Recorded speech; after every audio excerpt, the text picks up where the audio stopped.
I'm Pamela Haynes. I'm clerk of the Gifts and Leadings Committee of Central Philadelphia monthly meeting, as I think most people here would know. And we're doing a series of presentations from members of our meetings that have gifts and leadings that aren't formally recognized but are by the meeting, but are deeply, deeply appreciated. And this is an opportunity for us to hear from Ingrid Lakey, who I don't think needs any further introduction, beloved member of Central Philadelphia monthly meeting. So let's settle into a few minutes of quiet and gratitude and listening, and Ingrid will speak out of the silence.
We rise,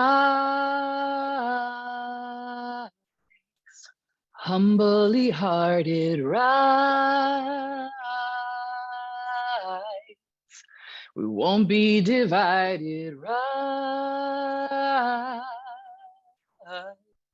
With spirit to guide us, rise.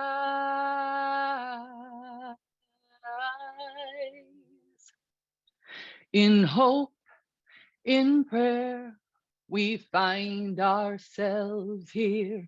In hope, in prayer, we're right here.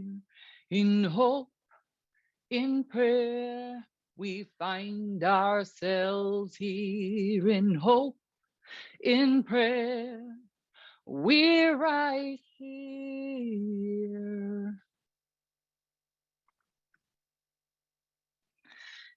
And here we are. I'm preparing for this talk, which sort of was many months ago. I was invited to share with folks. I think it was last December, and I needed to postpone because I had fallen and fractured my humerus, and I was in a lot of pain and didn't have the attention to share. So we postponed to March 6th. And what I didn't know at that time was that my husband would need to have surgery on his neck. So so that surgery happened on Monday, and I had a moment of like, wait, what am I doing? I don't know if I can have the attention to share.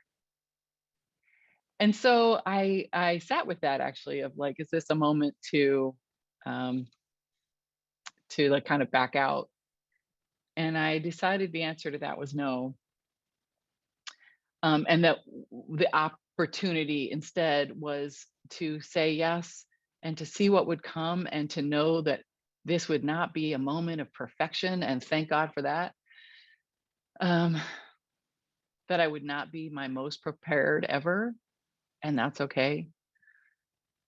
That this is a chance for me to share a part of my journey, and my journey has been messy, and so this talk might be a little bit messy too, especially as I try to deal with some tech and all that. So here we are, um, humbly hearted. Um, I'm going to share some parts of my story, and um, I'm going to share some songs along the way, some that I'll sing. Like, I actually had not planned to sing that song that I just did, a beautiful, beautiful, powerful song by Batya Levin. But I'm also going to share some YouTube songs, just as a way of breaking things up, and also because music has been such an important part of my journey, and one of the ways that I feel access to spirit. So many, and what's interesting, this is a funny thing, because I know so many of you, and I feel like for some of you, I don't think you're going to learn anything because you've known my life. That's an amazing and powerful thing about growing up in Central Philadelphia Monthly Meeting, and continuing to be part of this community. To be known that way is a powerful and sacred thing. But not everybody knows me, so I'll just, or maybe not all the gruesome details. So, but certainly many of you know that I grew up surrounded by activism, and my early life was spent in Movement for a New Society, which was an intentional community in West Philadelphia.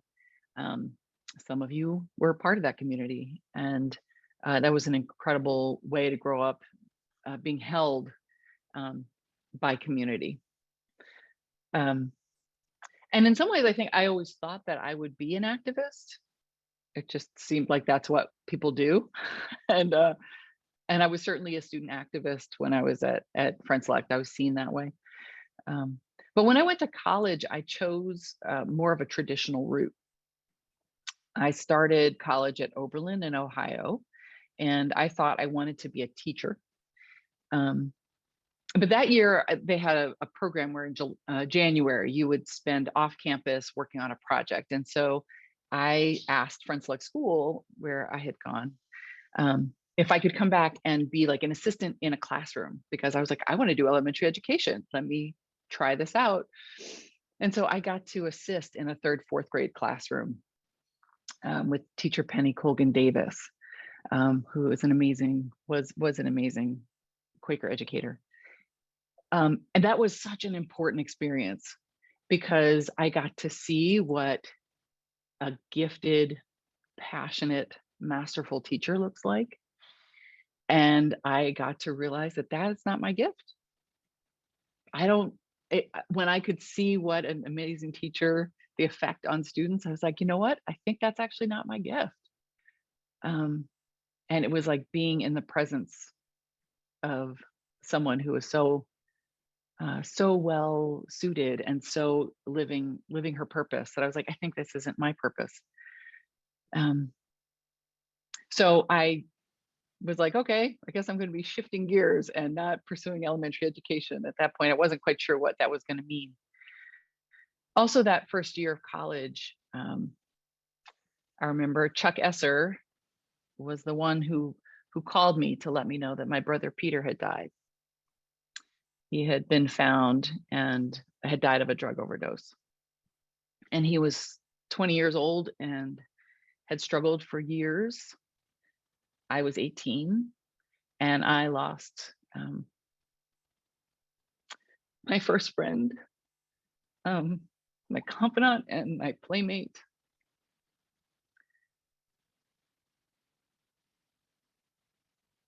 And there was a way that I felt like his death was a release for him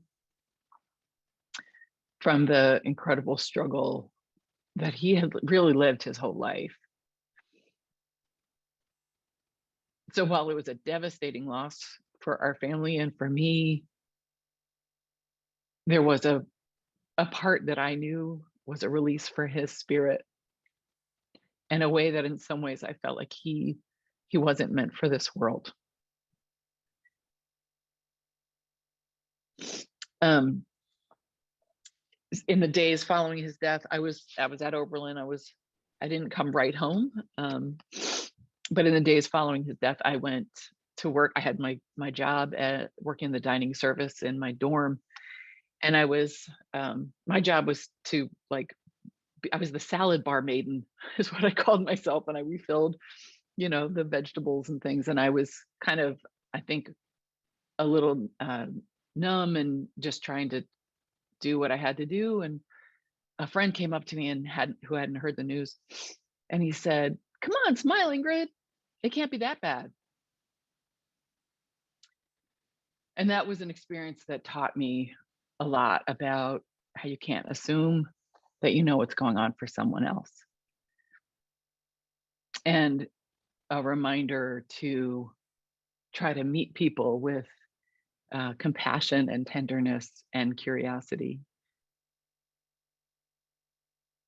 My dad came to Oberlin when my brother died. My dad was in Sri Lanka with Peace Brigades International, and my mom finally was able to track him down, and so he got a flight home. And then he got on a flight to come to Oberlin to surprise me. And I had a concert. I sang in the women's a cappella group, and we had a concert that night, and I was like determined to do it. And I had a solo, and I started the song on the wrong note, and I was sort of freaking out. And then I actually just told everybody, I said, "I'm sorry, I just started on the wrong note. Can we start again?" And people just started yelling, "We love you, Ingrid. You can do it. We love you." So I got the right note, and I sang the song. And it's only afterward that I realized my dad was there. And we got to hold each other and cry. We had the memorial service for my brother in our meeting house, and which was a beautiful, beautiful, powerful service. Our family was so well held by our community. And we asked a person who had become known for sort of reciting Martin Luther King speeches, and she came and she recited the "I Have a Dream" speech. And I sang, "When you walk through a storm, hold your head up high, and don't be afraid of the dark.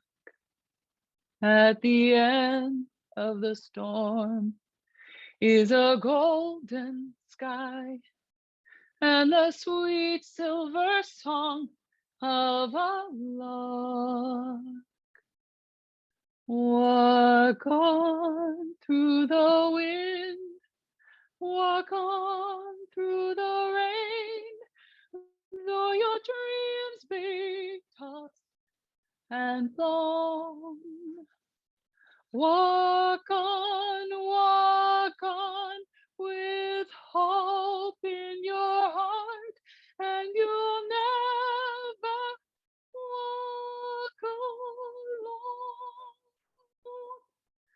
You'll never walk alone. You'll never walk alone."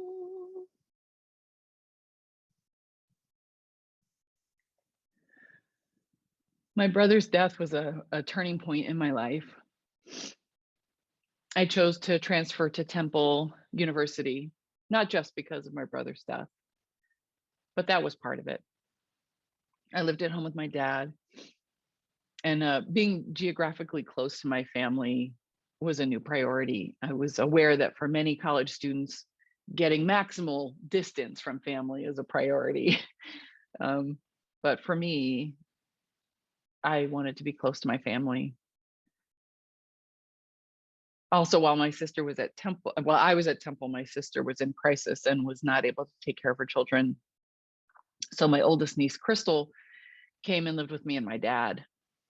And I suddenly became a non-traditional student. So yes, I was sort of college age, but now I was taking care of a child too. And one of the really great things about Temple was that I wasn't the only one trying to figure out how to make a way with some additional challenges to face. And I remember at times having to like bring Crystal to class with me because she didn't have school that day, and feeling like I was in a place where that was okay, how important that was. When I was at Temple, I decided to major in broadcast journalism. So that was the shift from elementary education, big shift, to broadcast journalism.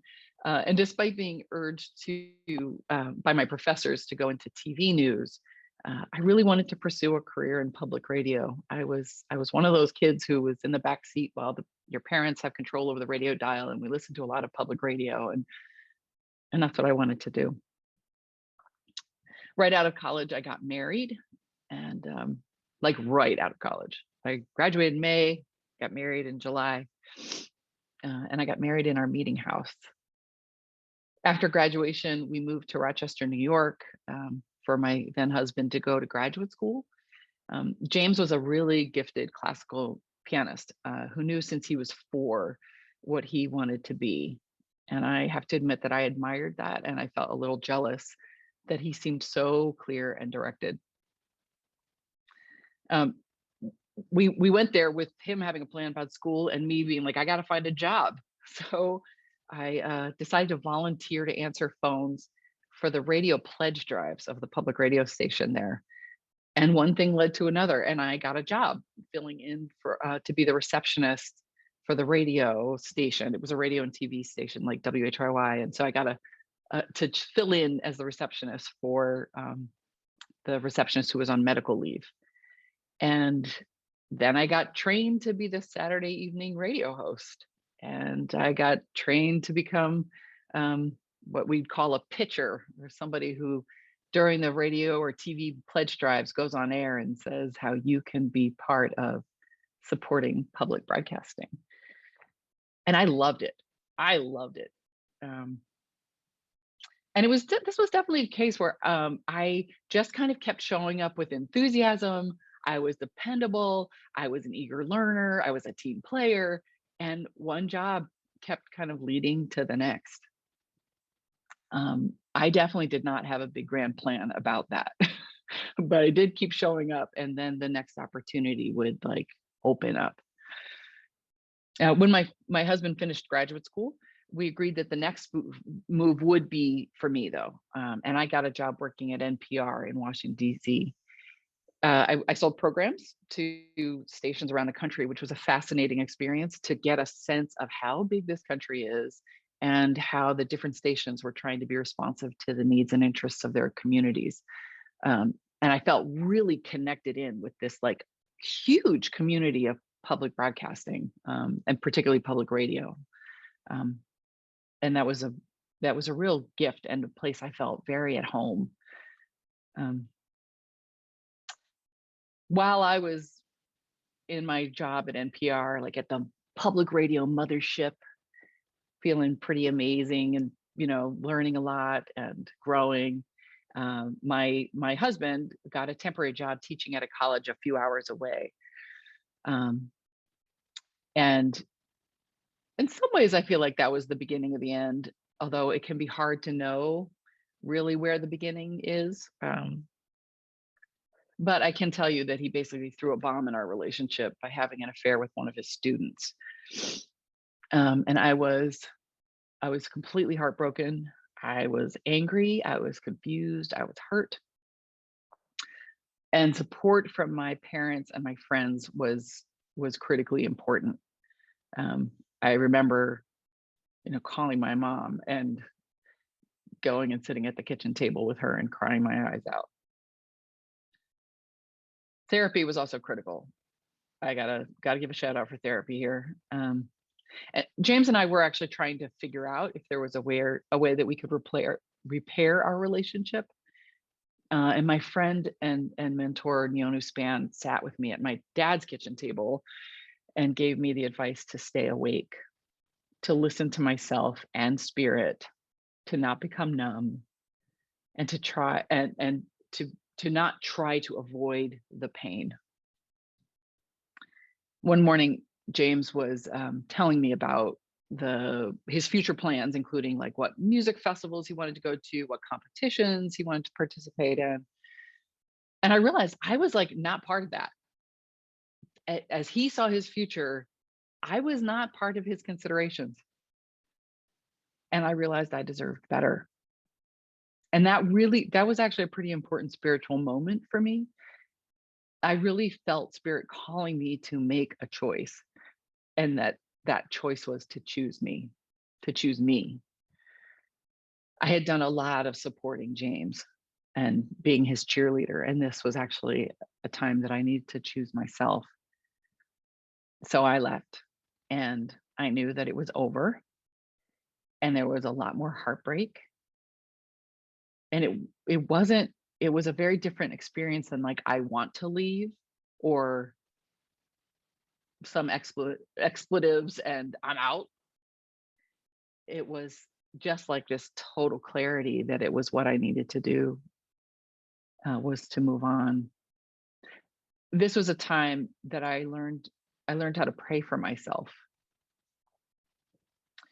It was also Easter season, and I just, in preparing for this, I looked at my old journal, and I found an entry that I'm going to share with you. Sunday, April 23rd, 2000. Easter. What an amazing holiday. And I finally get it. I've never understood the symbol metaphor of Easter as anything beyond spring, but I'm living it. Birth, death, rebirth, all coexisting. There's so much power in letting all three be true, all at the same time. The candle given to me by Robin has served as a physical manifestation of my spirit and being. The three wicks in this candle represent the woman I have been, the woman I am, and the woman I will be. All three true, all three occupying the same space, all three always there, even if I don't see it. I have to love and respect each of them. They individually contain power and wisdom and beauty and pain. Combined, they shine more brightly, have more heat, radiate more passion, and take up more space. Sometimes one flame flickers while the others remain stable and secure. Sometimes one grows taller than the others. Truly being present means that I can notice it, and even if it is scary, I have the other two flames as anchors. Seeing the three flames allows me to let go of beating myself up for what has happened in the past and for being fearful and cynical about the future. I can even notice the me that I am at this moment. I embrace the parts of me which make me whole. I am reborn.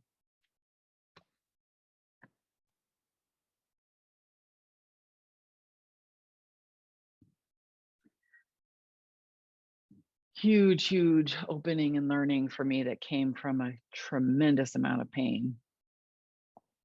I don't regret my marriage to James at all, because I learned so much about myself, including that I'm not alone. And family and friends are there to be with me and want me to feel better. And I'm grateful for that. But I never felt like spirit wants me to avoid suffering. but that spirit wants me to use each moment to be more fully who I am.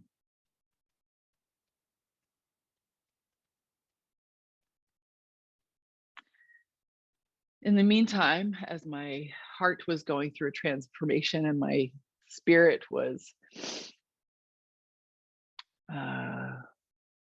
growing, or my connection to spirit was growing, at the same time as all that was happening, I was sort of chugging along in my public radio career. I was making a name for myself in the industry. I left NPR, went to a local NPR station in Washington, D.C. to become the producer for the radio pledge drives. I was really good at my job, and I began giving presentations at conferences. And then I was promoted to the program director position for the radio station. So at 30 years old, I was the youngest major market program director. I worked hard and I loved it. And I learned about leadership and management, and I was a rising star. I'm trusting you hear the ego that is part of this particular story. And somewhere along the way, I also started dating this guy in Philly. It was kind of perfect because we both thought our relationship had no future. He had been married before and had 2 young children, and he was clear he didn't want to get married again or have more kids. I didn't really care if I got married again, but I absolutely wanted to have children. So instead of worrying about our future together, we just really enjoyed being present with each other. Well, famous last words, because the months turned into years and our relationship developed, and we realized that living in different states, he was Philly, I was in Maryland, wasn't as fun anymore, and that we wanted to be closer. So I moved in with Adam and his 2 children. I always knew that I would move back to Philly, but I didn't realize it would be like 4 blocks from the house that I grew up in, which was pretty awesome too. I got a job working at the NPR show Justice Talking, which was based at Annenberg Public Policy, the Annenberg Public Policy Center at University of Pennsylvania, here in West Philadelphia. So I got to continue my public radio career. I got to join a family of Adam and Alexander and Sarah. And it turns out we really liked living together. And Adam realized that having another child, it could be all right. We did have a really hard time conceiving though. And after 3 emotionally painful years of trying, we had 1 shot, I choose that word intentionally, at IVF, in vitro fertilization. So the pressure was on. We had this sort of 1 opportunity and it felt like the last chance. I remember sitting in the worship room, and I think this is when we were doing the construction at Front Center, and there was like scaffolding all around us. And I remember sitting in worship and feeling just such a strong message for me, that whatever will be, and I will be okay. I did end up getting pregnant, and I also knew though that if I hadn't gotten pregnant, I would have again been heartbroken, but I also would be okay. When Ella was born, I decided to take a year off of work, and I fully expected to return to public radio and the career that I loved. So here I was, this like new mom, overjoyed at this little redheaded human, and excited to take that year off. So I'm going to pause for a minute and invite you to put something in the chat. I'm realizing I have been sharing a lot and pretty vulnerably. And there may be various feelings about that. But it may also be that somebody has kind of been on your heart as I've been talking, or maybe you felt the presence of someone come be near you as I've shared my story, somebody from your story. And I invite you to put in the chat just the name of whoever is on your heart right now. If there is someone, it's okay if there's not, but I just want to make space for you to lift up the name of someone who may be in your heart as you've been hearing my story.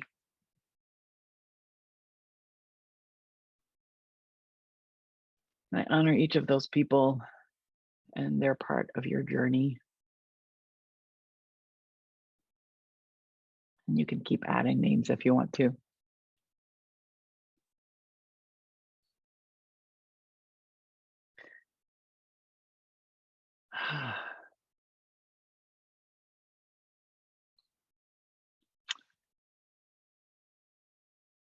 After the birth of Ella, sorry, I'm just taking in these names.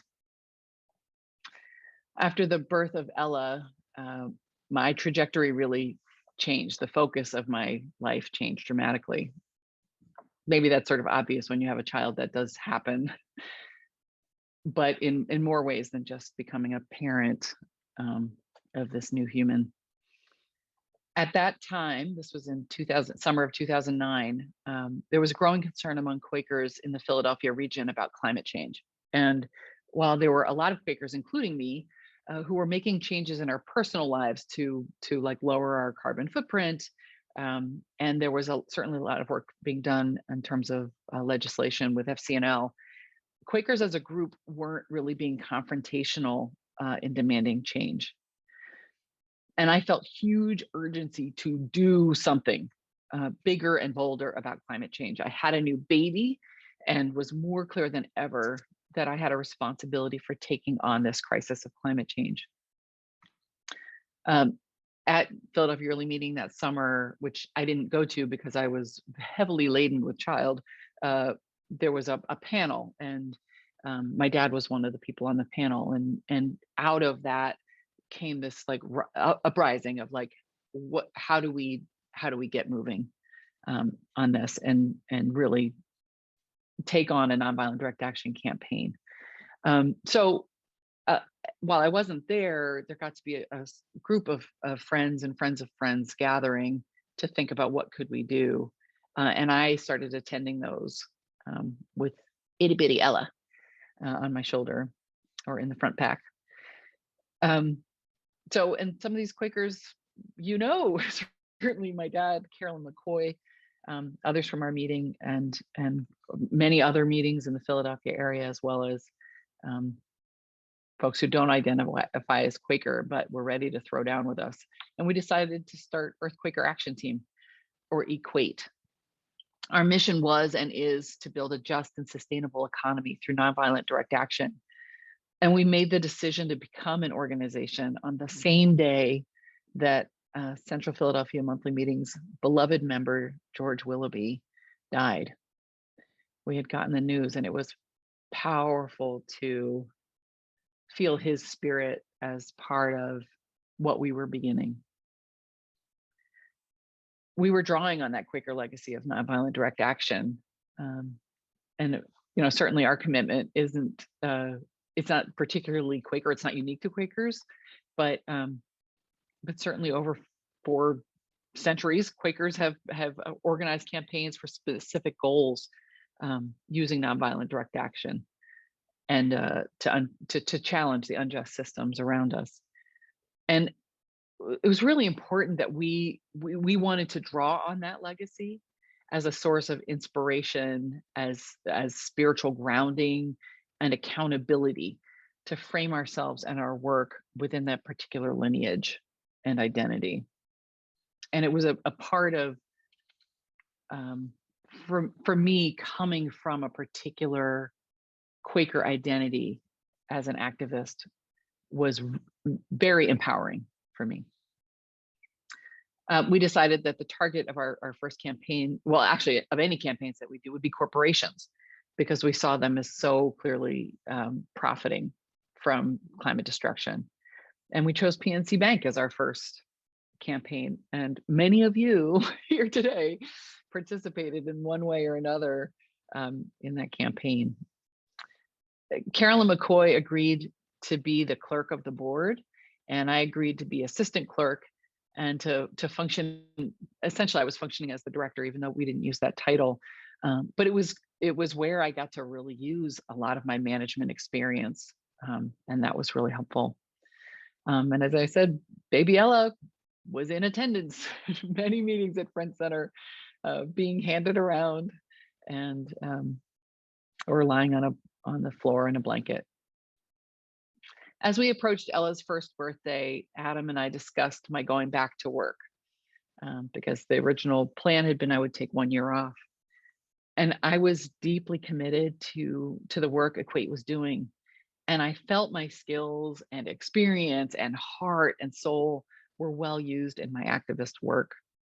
And we realized we could make it without my income, that I didn't actually have to go back to work for pay. I felt released. I felt released from my public radio career. And it wasn't about ego.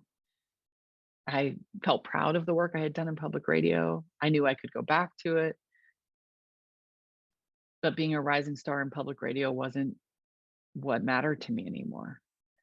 And that I had a different purpose, and that my work with Equate was about living my purpose.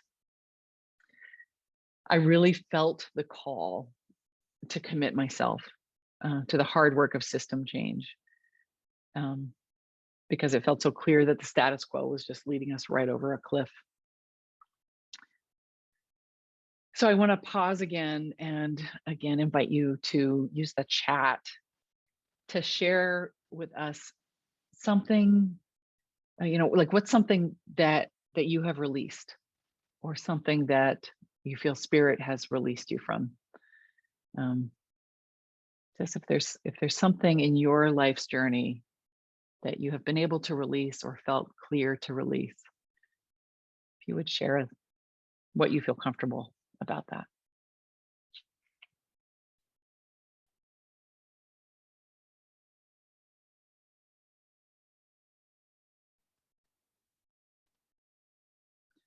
Whew. I'm just like breathing in all of these, and I know that there's tremendous stories and journey that's part of each of these for you as individuals. Thank you. And you can keep going if you want. It's great to be able to name what we've released. And it's not something I don't feel like it's something I hear people talk about very much. But I'll continue, but please keep adding in the things that you've either have released or are in the process of releasing.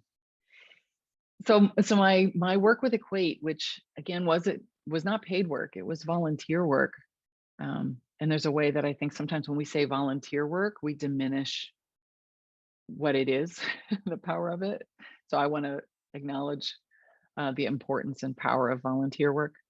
And it gave me just huge hope at a time when there's a lot of despair available, particularly around climate change, and being able to take action with friends and friends of friends actually gave me a lot of hope and was supporting me not to sink into despair in a way that sometimes can lead to paralysis.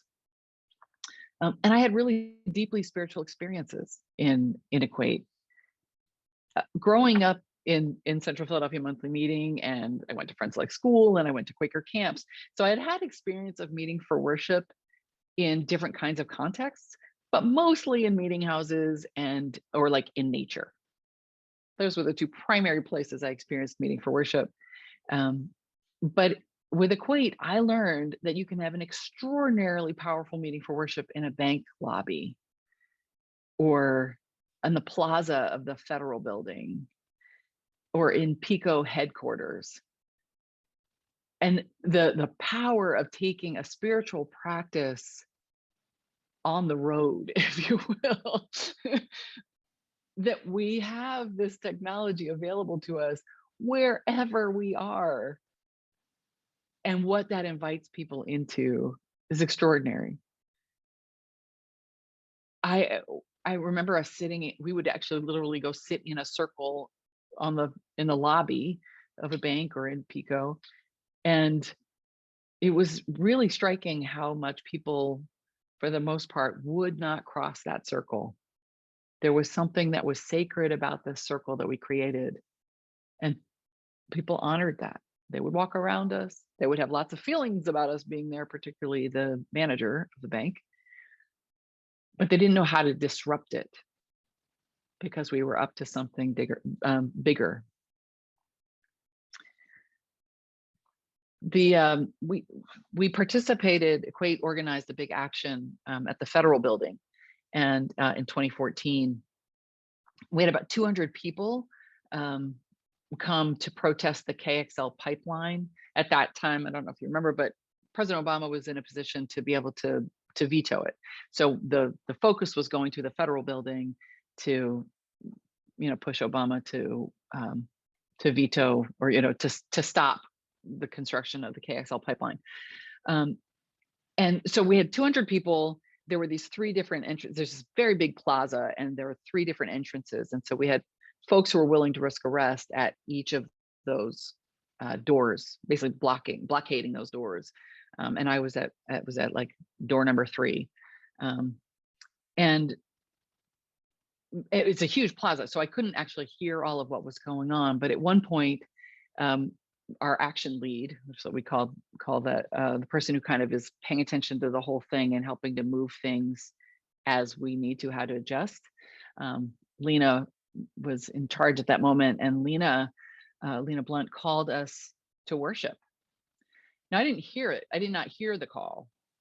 I heard the worship on the other side of this plaza, and I felt this wave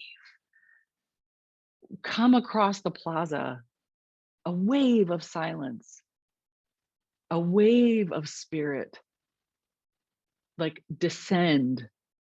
The only word I can use is like a wave covering us in worship. And some of the police turned down their radios, and we just had this incredible moments. I don't know how long it lasted.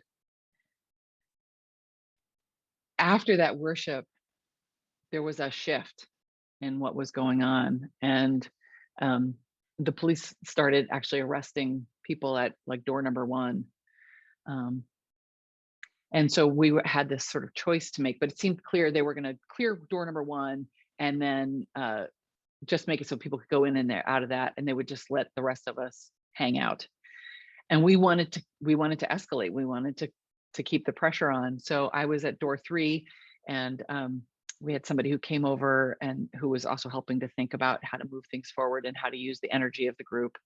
And so she said, I'd happened to notice that the barricades that the police have set up are not actually tied together, and it would be quite simple to move one of them and, take up that space. Is anybody up for doing that? And so we had a buddy system. And so I looked at my buddy, and she and I were like, we're in. So we went over and to these barricades, and I just moved it and walked into this space that the police had cleared. And I felt so clear in what I was doing. I felt very calm, and the police surrounded me, and I just immediately sat down. And anyway, I got arrested and was taken in. I want to acknowledge that this was a primarily white group of people, and so we may have been treated in a particular way, partly because of our race. I think that was a significant part of it. But what I will say is that I had this just experience of incredible calm, of purpose. And then when they took us in, about 50 of us ended up getting arrested, including Rabbi Arthur Waskow, who decided to like shimmy under one of the barricades at like 80 years old.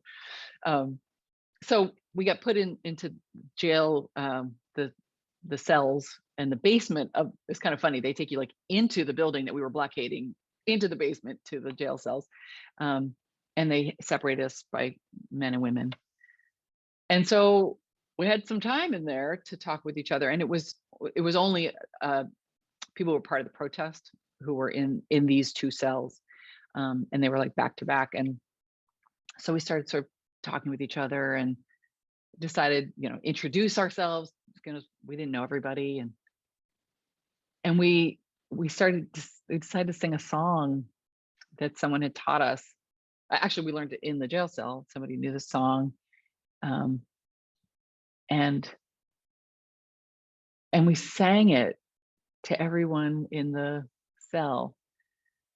It was, courage, dear one, you do not walk alone.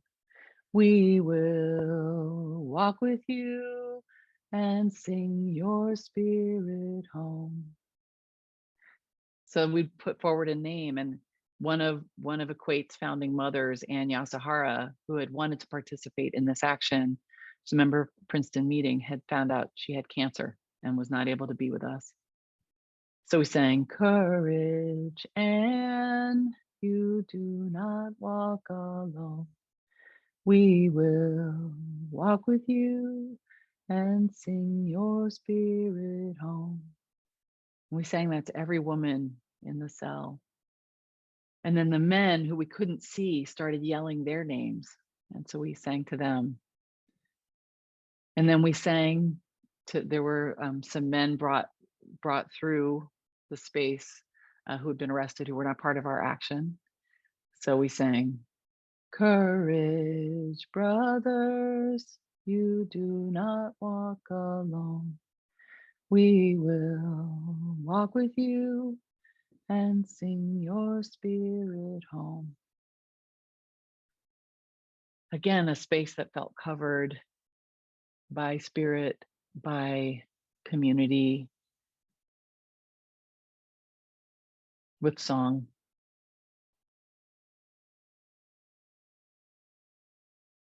A time that could have felt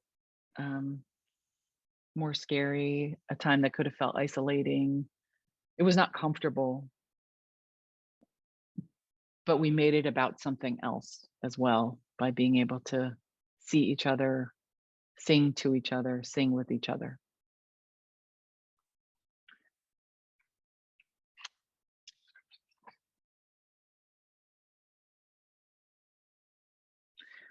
We also did an action in Pittsburgh, which was the headquarters of PNC Bank.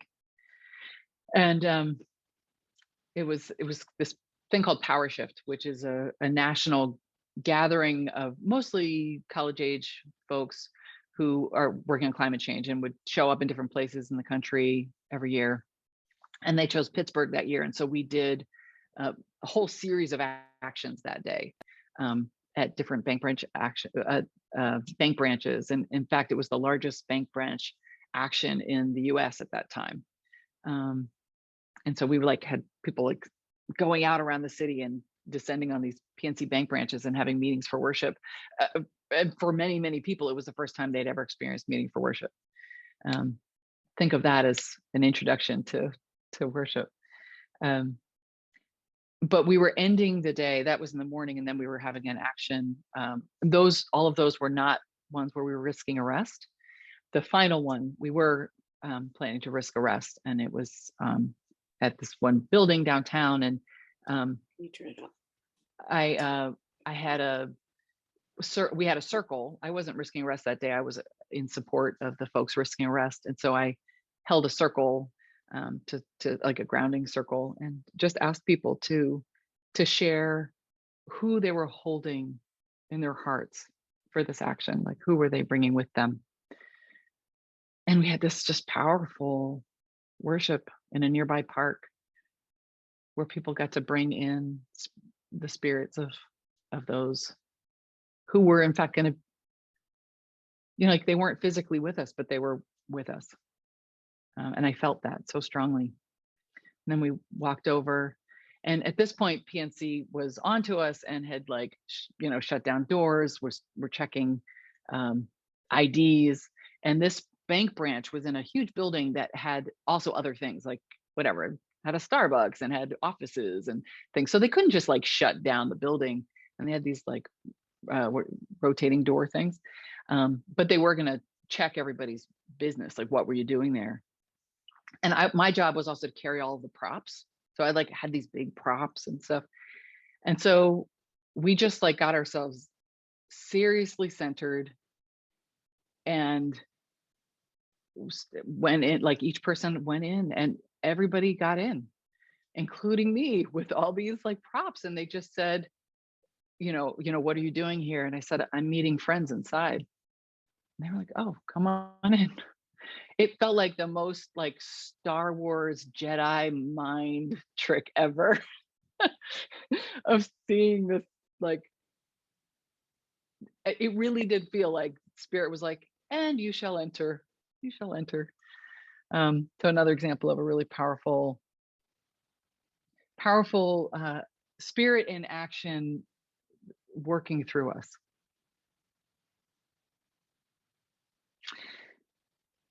So I'm sort of been telling all these stories about Equate, and which has, been a huge part of my life, and grateful for that. And a huge amount of my time. Also, I was putting a lot of time into Equate. But at that same time, there were some really major losses in our family. My mother's partner, Janice, of I think 25 years, was diagnosed with breast cancer and then ovarian cancer. And she died in September of 2012. And I had said to my mom that I wanted to be there to support Janice in her transition and to support my mom. And so she called me when it was time. And so I went to go be with my mom and to be with Janice and to sit with her. And that was one of the most beautiful and humbling experiences, to sit with someone in their final time. I was with them for about a week before Janice passed, and learning how to just be. It's not about fixing anything. It's not about trying to change an outcome. It's about providing comfort. I learned about how do you change sheets? How do you provide comfort care? But part of it's just about being present, singing to her, sitting with her, putting my hands on her. And then when she passed, a group of women gathered to wash her body. I felt so connected to the ancestors, women who've been doing this for thousands of years, being midwives, to bring children into the world and to support us to depart. It was humbling and centering and grounding and heartbreaking.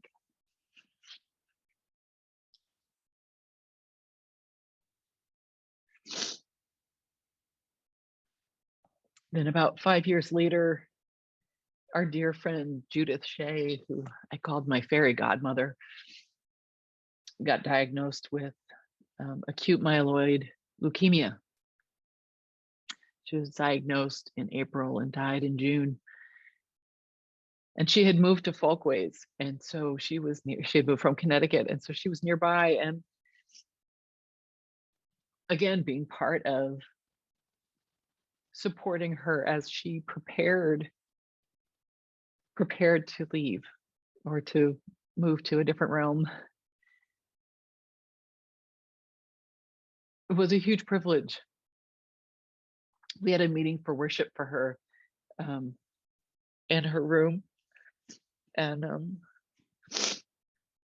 her nephew, she didn't really have much family, and I mean, we're her family, but like family tree family, and her nephew was there, and he had never had experienced meeting for worship before, and she really wanted him to have that experience. And so we had a meeting for worship,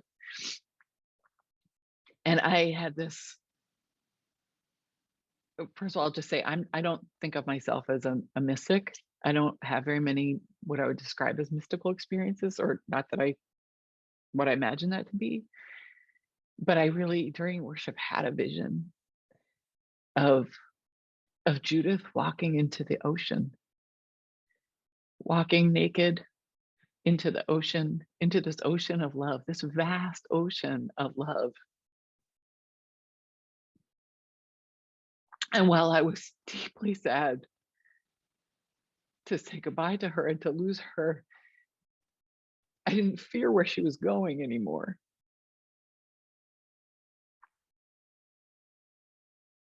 And it allowed me to be even more present for her, that it was not about my holding on, but about releasing her into this ocean of love.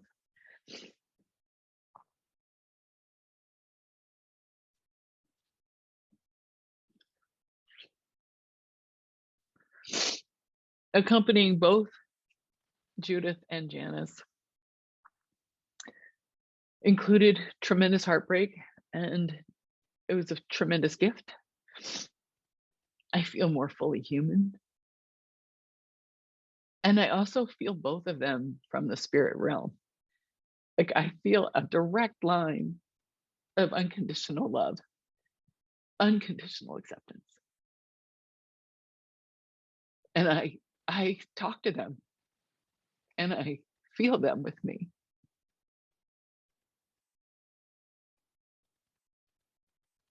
I feel held. Supporting them took me to just a whole new level of understanding of what it means to show up and to love fully.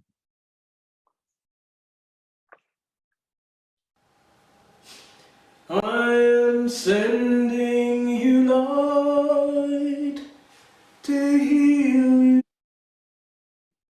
to hold you. I am sending you light to hold you in love. 'Cause I am sending you light to heal you, to hold you.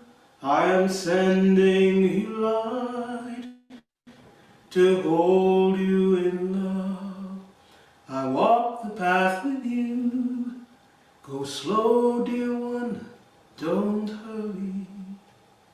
I'll go just like you need to go. There is no need to worry, 'cause I am sending you light to heal you, to hold you. I am sending you light to hold you in love. I am sending you light to heal you, to hold you. I am sending you light to hold you in love.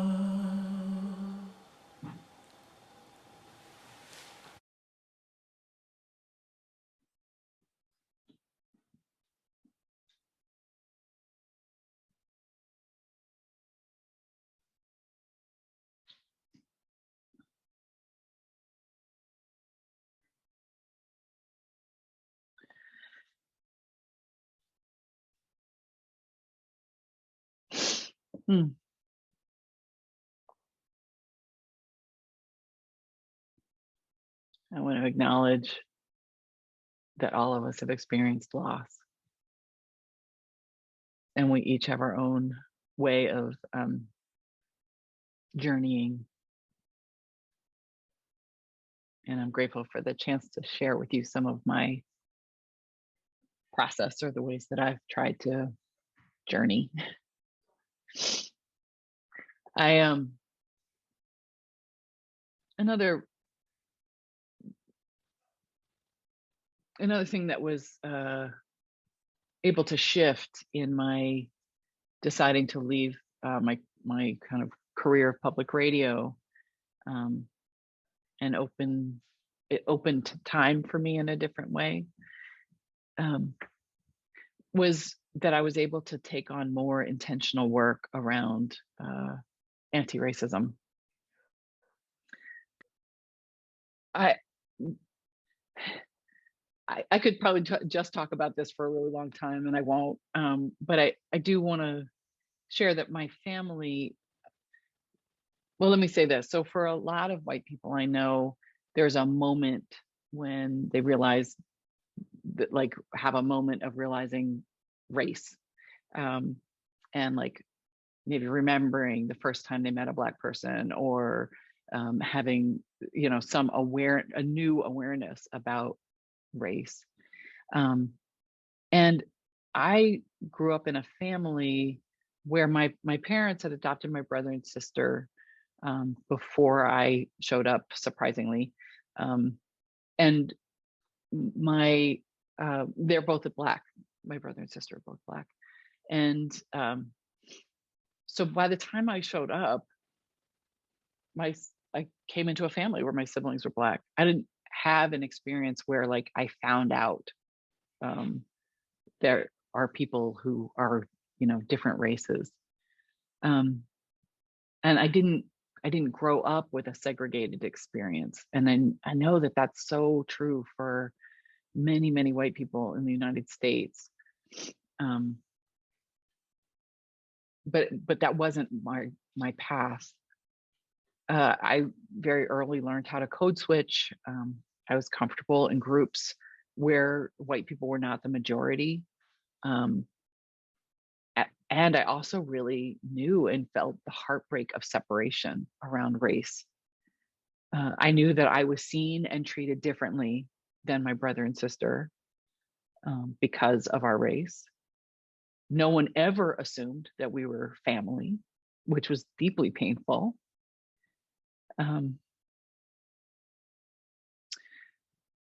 So my family experience of being cross-race, multiracial family has been hugely important for me. And when I stepped back from my kind of paid work, I could put more attention to some of the healing work that I needed to do around race and racism.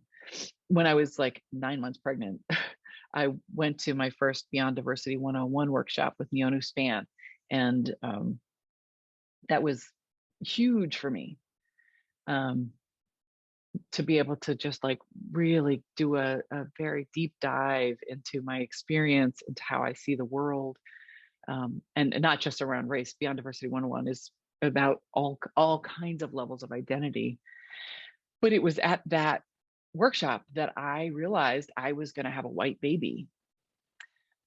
Which may sound totally crazy, but my sister had 4 children. Like, the babies in our family and their children, my nieces have all had children too. They're Black babies.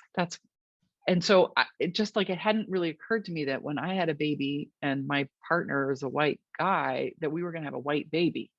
And I had so many feelings about that. And it was so important for me to be able to, like, look at that before the arrival of Ella. And also just to realize, like, how many different levels of consciousness we need to pay attention to. I ended up being able to do a fair amount of work with Neonu, and took many more workshops with her and co-facilitated with her. And that's been a real joy, and like some of the hardest work to do. It's been, it's hard, it's scary and important and exhausting.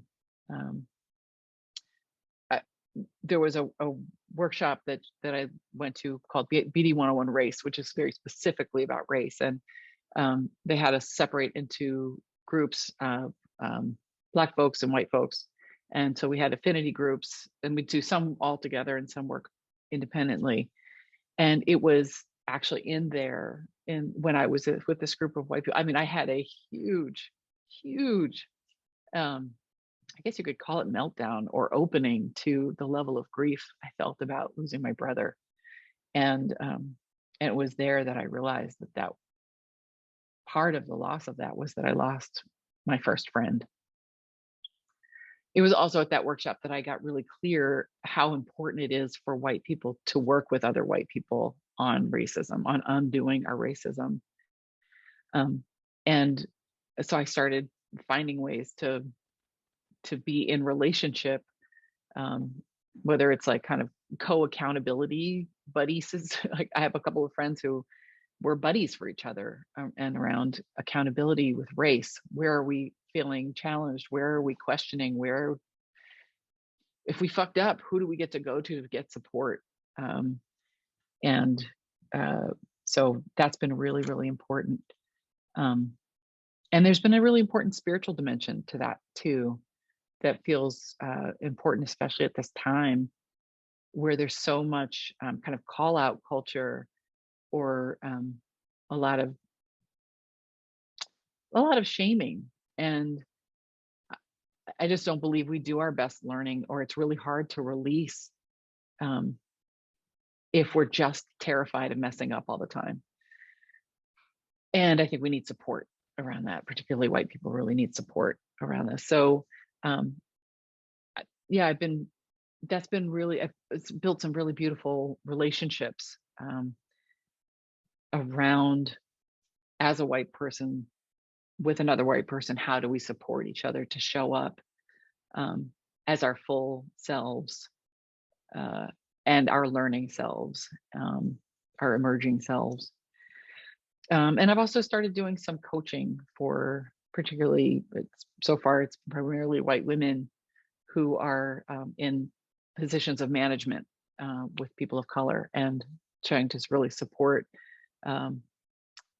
folks to really look at what are some of the lessons that we've been taught, what are some of the mindsets that come along with being in a white supremacist culture, and how do we see that and then uproot that? How do we get to make a different choice about how we show up? Connected to that, about 6 years ago, I was asked, I was kind of invited to join the Friends Select Board as a member of Central Philadelphia Monthly Meeting. And that question had come up before, but I was ready to say yes, because the new head of school, there had been a head of school there for like 23 years. And so there was a new head coming in, Michael Gary. And I was like, this is the moment I want to come in to join the board, because the previous head had been a white woman. All of the heads of school, except for one, had been white. And for the one Black man who had been head of school before, it didn't go well. It didn't last very long. And so I was like, this is a moment I want to show up on behalf of the meeting for the school in supporting this new head of school. He was a new head of school, a Black man showing up in a majority white institution, and a historically white institution. And that was really powerful, to be able to like be really intentional about, this is part of why I'm saying yes to this. I didn't quite realize the level of the level to which I would get involved with the school until a couple of years ago, when it was our current board clerk was at her term limit, so we needed to find a new clerk. And several people kept saying, Ingrid, would you consider being the new clerk? And I kept saying no. I was like, intellectually, this does not make sense. I just wanted to say no, and I don't have time for this. I've never done this. I don't even think that, is this like really what I should be doing? So all these very up in the head, like, no. And I was having lunch with Zachary Dutton. And he said, you could have a clearness committee about this. And I was like, huh. So I thought about it. And what came through loudly was, yeah, you could have a clearness committee, but you actually know the answer, which is you have to say yes. no. I was like, what? I didn't want to say yes. I wanted to just keep showing up as a board member, being a good ally for Michael. I wanted, I didn't want to say yes. And yet I knew that I was to say yes. And at that time, I really had no idea how important that decision would become. That was before the pandemic. I agreed before the pandemic hit. And so I became the clerk in May of 2020. Which is just an incredibly hard time to be in board leadership, to be on a board, to be connected with schools in any way. It was hard to do anything, right? But it was a incredibly important time because of the pandemic, because of the racial justice uprisings. So for me to be able to show up the way that I could with Michael, based on the relationship we had built, based on the trust that he had for me and I had for him, and based on our willingness and joy at sharing our spiritual lives with each other, our spiritual truths with each other, meant that we could go to a deep place during crisis and ride the waves with heart, and with compassion and with spirit. And I think maybe it was like, maybe for the first time in my life, I really have come to know that I am the right person in the right place at the right time. I don't know how long that will be true, but for the past 2 years, it has felt rightly ordered that I was in this role. And that does not feel like it's about ego. It feels very different than when I was talking about like public radio and I was a rising star and I was getting accolades and all that. That is not what this is about. It feels like my life has prepared me to be able to hold the school and the community and Michael in love, with spirit to guide us. So I'm coming to my close here. And I feel like that maybe this has been a little bit of a roller coaster and maybe some left turns, or I don't know, but I guess some of the themes as I was trying to think about what are the themes. One is about heartbreak, about prayer and feeling my connection with God. The connection with God was really what was grounding me, keeping me from feeling isolated and despairing. And it led me to deeper connections with people. I think being released, the theme around being released, can be such a gift. I've experienced it as a gift, and it can be so painful. But it is an opening to a new way of being and a new way of doing. And also showing up even when I'm not sure why or what will come of it, and not with a specific goal in mind, but because showing up is what feels right. What's next and the reason will become revealed, and trusting spirit to hold me when I make mistakes, and that way will open. And I think the final thing that came to me in worship this morning was when somebody stood up and spoke about humility. I feel a deep sense of humility, about all the things that I don't know and all the things that I do know that I'm trying to figure out how to do something about. And I think that the humility is connected to these pieces of allowing me to feel heartbreak and allowing me to be released, or release myself, however that works, and to show up knowing that I am a deeply imperfect person, but with a huge heart. So I'm going to close with a song, if I can figure out this switching to another song in the world of YouTube. So, while you're doing that, Ingrid, let's just say that we'll settle into a little quiet at the end of that, and then we'll open it up for sharing. Or will you speak after that? No, I think I'll just have the song end, and then we can. Okay, so then we'll have just a little bit of time that people can speak out of the silence if they're moved. That's great. Thank you. And before I start this song, I just want to thank you for being here and for hearing my heart and seeing my spirit. I'm going to share this video. It's a song called I Am Willing by Holly Near. And I found a version on YouTube with a bunch of pictures. I didn't choose them. So, but it's something to look at too.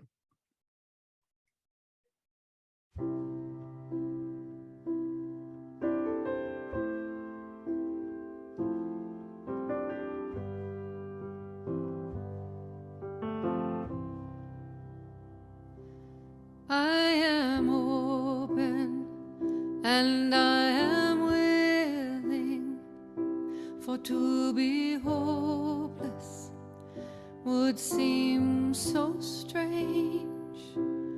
It dishonors those who go before us, so lift me up to the light of change. There is a hurting in my family, and there is sorrow in my town. There is a panic all across the nation, and there is wailing the whole world round. But I am open and I am willing, for to be hopeless would seem so strange. It dishonors those who go before us, so lift me up to the light of change. May the children see more clearly, and may the elders be more wise. May the winds of change caress us, even though they burn our eyes. But I am open and I am willing, for to be hopeless would seem so strange. It dishonors those who go before us, so lift me up to the light of change. Give me a mighty yoke to hold my confusion, and give me a desert to hold my fears. Give me a sunset to hold my wonder, and give me an ocean to hold my tears. But I am open and I am willing, for to be hopeless would seem so strange. It dishonors those who go